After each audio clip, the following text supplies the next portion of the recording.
Alors aujourd'hui, on va s'attaquer au lemme de Césaro. Donc Césaro, c'était un mathématicien du 19e siècle et il a démontré la chose suivante. C'est donc quand on prend une suite UN ici qui converge vers une limite L, une limite réelle, alors la suite définie par la moyenne arithmétique des n premiers termes, des n premiers UI, eh bien elle aussi converge vers L. Alors cette suite, elle est un peu particulière. Donc comment elle fonctionne en fait, c'est si je veux calculer par exemple le cinquième terme, donc V5, comment je fais? Eh bien je prends les 5 premiers termes de la suite de départ UN, donc U1, U2, U3, U4, U5, je fais leur moyenne arithmétique et ça me donne un nouveau nombre réel. Et bien ce nombre réel là, je l'appelle V5. Donc V5 il fait la moyenne entre les 5 premiers termes, entre les 5 premiers UI. Et c'est comme ça pour tous les termes. Donc en fait, VN, c'est une espèce de. Elle fait une espèce de. Elle fait une moyenne, elle fait un. Comment dire une moyenne de ce qui s'est passé depuis le début. C'est un peu ça l'idée. Donc, si on fait un petit dessin pour essayer de se représenter la chose, se représenter, essayer de comprendre un peu pourquoi ce lemme est vrai, et de se donner des idées pour comment on va le démontrer. Donc, bah, je trace une certaine une barre à L, à la hauteur L. Il faut s'imaginer, là, c'est un axe un axe sur lequel je mets les valeurs des. Je mets les UI en fait. Et ici, je mets les I. Voilà, c'est un peu cochon. Donc, je vais placer quelques termes un peu au hasard d'une suite UN qui convergerait vers L. Donc voilà, je place mes termes, hop hop hop, ça fait un peu n'importe quoi. Et puis bon, à un moment donné, on voit une tendance, on voit que tous les termes là, ils se rapprochent de L. Donc ça veut dire que, qu'est-ce que ça veut dire que UN tend vers L? Bah, ça veut dire que quel que soit, j'aurais dû la faire en pointillé celle-là, je vais la faire en pointillé, quel que soit l'écart, sinon on va rien voir, quel que soit l'écart à L, ici un écart epsilon, bien, il va exister un certain rang, donc là il faudrait que j'aille chercher à partir d'ici, là. Il va exister un certain rang n, à partir duquel, vous voyez, tous les termes sont à une distance de L plus petite que epsilon. Voilà, donc ça c'est ce qu'on a. Bah, vous voyez que si on si on s'intéresse cette fois à la moyenne des termes, bah, ça va, la moyenne aussi va se rapprocher de L, puisque tous les termes, globalement, plus je vais chercher loin, plus les termes se rapprochent de L. Donc la tendance globale, c'est de se rapprocher vers L. Et on a vu un peu que VN, ça représentait la tendance globale. Ça faisait une moyenne de ce qui se passait entre le nème terme et le début. Donc la tendance globale est de se rapprocher vers L, et bien VN aussi va se rapprocher de L autant qu'on veut. Puisque vous voyez, bah, au début, si je fais la moyenne des 3 premiers termes, elle va être à peu près, je sais pas, ici, là. Donc elle est trop loin de L qu'epsilon. Mais si je me donne plus de termes, si je vais chercher, et je peux en prendre autant que je veux, je vais chercher plein de termes qui, eux, sont à une distance de L inférieure à epsilon. Je vais en chercher un de plus, la moyenne, elle descend. Tac, un de plus, elle descend, elle descend. Et à un moment donné, je vais en prendre suffisamment pour que la moyenne, je sais pas, elle arrive peut-être là. Et donc, elle aura descendu à suffisamment proche de L que je veux. Donc, c'est vraiment ça l'idée. Il suffit que je prenne autant de termes que je veux qui, eux, sont à une distance de L plus petite qu'epsilon pour que ma moyenne le soit. C'est exactement comme ça qu'on va le démontrer. C'est juste, on va juste formaliser ce que je viens de dire par le dessin. Donc, on va se donner un epsilon strictement positif. Et donc, ce qu'on voudrait, je le mets là, ce qu'on voudrait, c'est trouver un certain rang, un certain rang, les grands n, à partir duquel à partir duquel les écarts entre Vn et L sont plus petits qu'epsilon. Ça, c'est la définition, c'est ce qu'on veut. On veut trouver ce rang-là. Donc, alors déjà, qu'est-ce qu'on peut dire avec ce epsilon-là? Sans trop réfléchir, on va utiliser ce epsilon-là avec la définition de UN qui tend vers L. Donc, il existe un certain rang, je vais appeler N1. Donc, le N1, ce serait celui-là sur le dessin, à partir duquel les UN sont à une distance de L plus petite qu'epsilon. Donc, l'écart entre UN et L est plus petit qu'epsilon. Voilà. Donc maintenant, si je me place après N1, eh bien, je vais essayer de faire pareil cette fois avec Vn. Je cherche à majorer Vn par un epsilon. Par epsilon ici en l'occurrence. Donc, je reviens à la définition.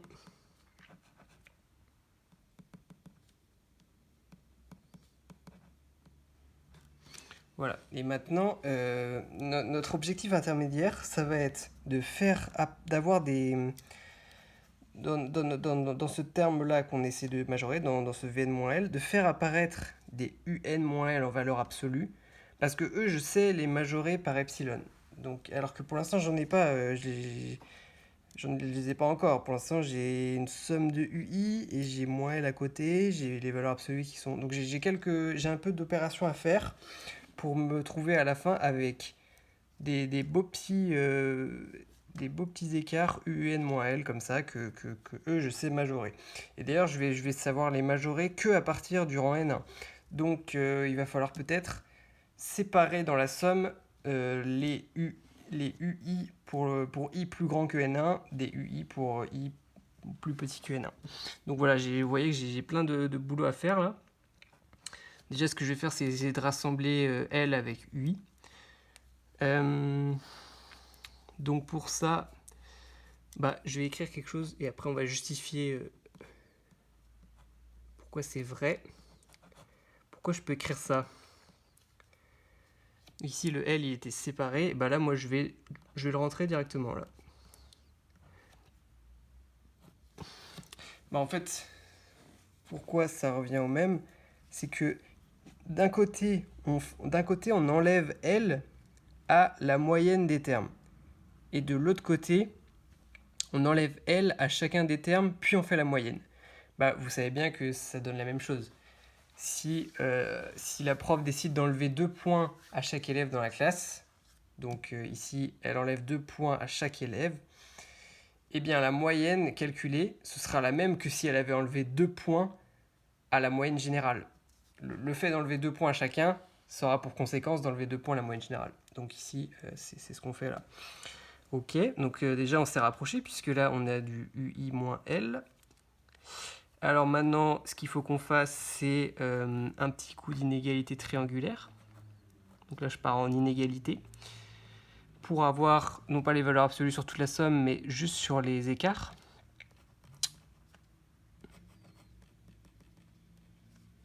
Donc la valeur absolue de la somme, c'est plus petit que la somme des valeurs absolues. Hop. Voilà, et maintenant il me reste une dernière étape, qui est une égalité. C'est juste de séparer. Bon, c'est une égalité la dernière étape, mais je vais quand même rester en inégalité pour pas se perdre.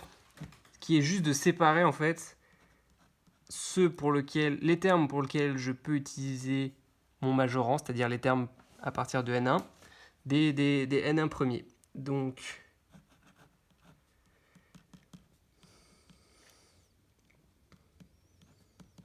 les N1 premiers plus les autres. Donc de I égale N plus 1 jusqu'à petit n. Je rappelle que je m'étais placé plus grand que N1. Des UI moins L. Ok. Voilà, donc je suis enfin arrivé à ce que je voulais. Enfin, c'est notre objectif intermédiaire, qui est d'avoir des écarts comme ça pour des rangs plus grands que N1. Donc, avec tous ces termes-là, tous ces termes de la somme, je peux dire qu'ils sont plus petits qu'epsilon. Ok. Donc là, j'ai n termes, enfin j'ai un certain nombre de termes là, tous plus petits qu'epsilon.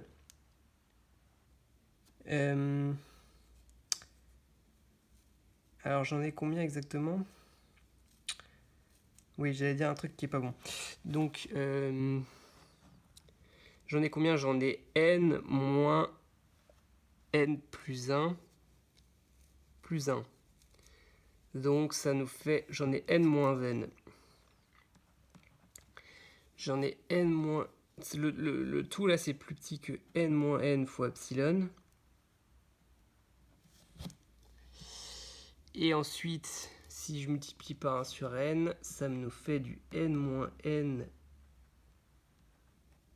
sur n fois epsilon. Ok. Donc, il nous reste à traiter... Enfin, ouais, et si on regarde maintenant l'autre côté...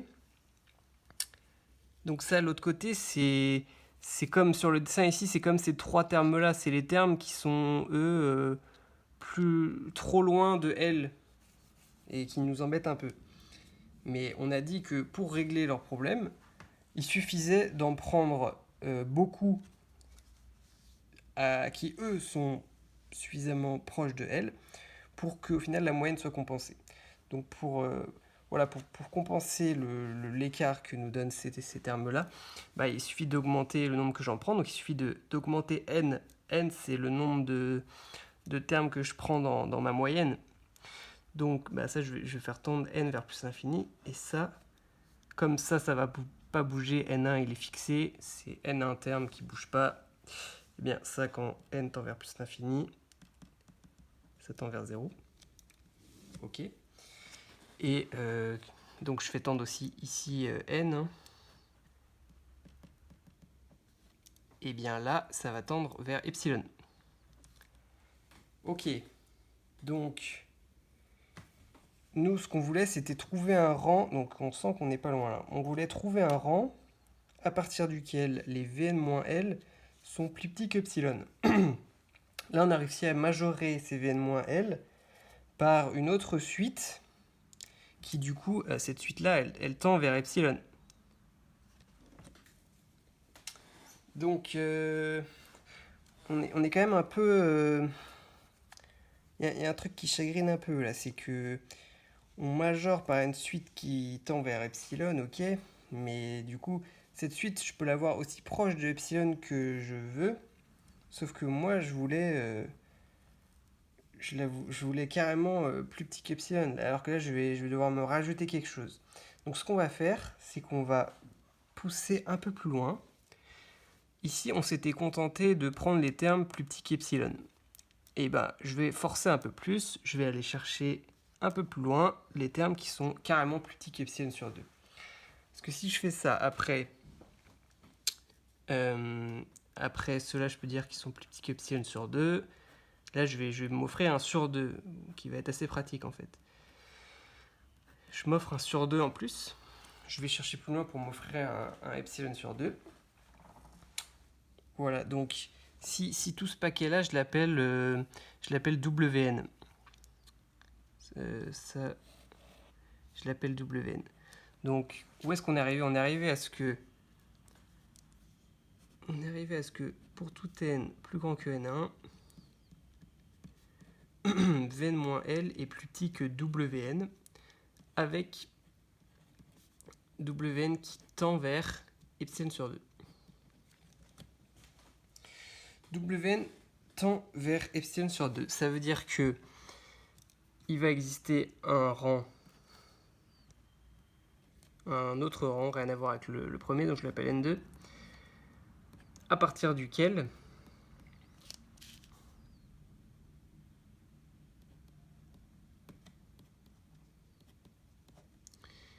Wn moins epsilon sur 2 est plus petit que... Et là, je vais encore utiliser epsilon sur 2. Vous allez comprendre, là, ça devient un peu technique, mais on y est presque. C'est vraiment juste du détail. Là, on a utilisé la grosse idée, c'était en prendre... c'était déjà majorer les termes qu'on pouvait et en utiliser suffisamment pour faire baisser la moyenne. Donc, bien là, ça veut dire que Wn, en gros, il est compris entre epsilon et moins epsilon.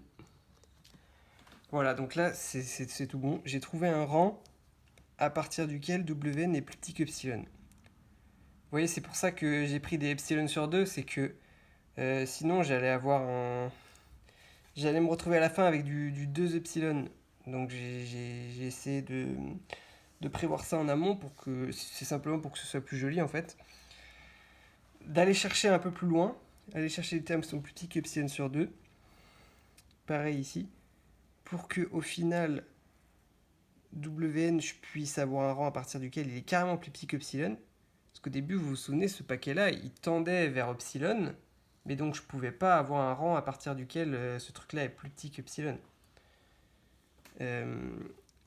Grâce à ma petite manip, j'ai pu le faire. Donc maintenant, si je me place après ces deux rangs-là, c'est-à-dire après le maximum des deux, et bien là, je vais avoir que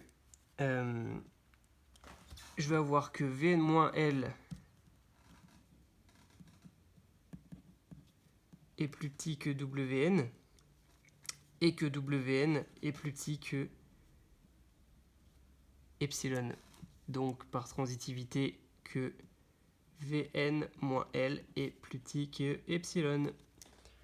Voilà, donc j'ai trouvé un rang qu'on pourrait appeler, c'est notre n, c'est le n qu'on cherchait, ici. Ça y est, on l'a trouvé.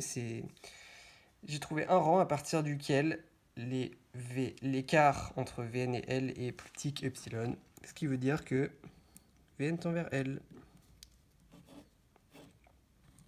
Voilà, donc faut vraiment, premier réflexe, essayer de comprendre qu'est-ce qui fait que ce résultat est vrai, comment ça fait qu'il est vrai. Donc ça, on l'a assez rapidement compris. Comme il y a une tendance, comme les termes se rapprochent de plus en plus de L, bah, la moyenne aussi. Donc ça se comprend bien.